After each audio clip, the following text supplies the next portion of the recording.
మీరు చూస్తున్నది ఎర్రచందనం మొక్క యొక్క ఆకులు. ఈ మొక్కను ఎర్ర బంగారం, రక్తచందనం చెట్టు అని కూడా అంటారు. మాను లోపల బెరడు తీసిన తరువాత ఉండేటువంటి ఎర్రనైన చెక్క అత్యంత విలువైన చెక్క.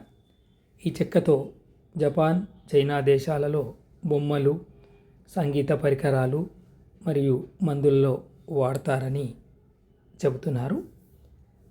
అంతేకాక ఆయుర్వేద వైద్యంలో కూడా ఎక్కువగా వాడేటువంటి మొక్క. సుగంధ తైలాలు, మందులు తయారీ లోపల వాడతారు.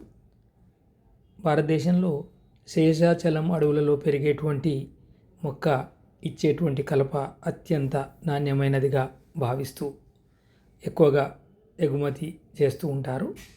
ప్రస్తుతం ఈ పంటను వాణిజ్యంగా కూడా పెంచుతున్నారు. అదేవిధంగా ఇళ్లలో కూడా పెంచుకోవడం చేస్తున్నారు. ఎట్లా పెంచినా ఈ చెట్టును కొట్టాలన్నా, ఈ కర్రను అమ్మాలన్నా ప్రభుత్వం యొక్క అనుమతి తప్పనిసరి. ఏ పరిస్థితిలో అయినా ఎర్రచందనం పెరిగినా ఆ యొక్క కర్రను మన ప్రాంతంలో ఫర్నిచర్గా కూడా తయారు చేసుకుంటారు.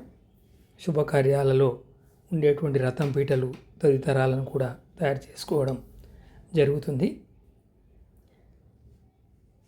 అయితే మరి ఉన్న చెట్లలో ఈ చెట్టును రారాజుగా చెప్పుకోవచ్చు.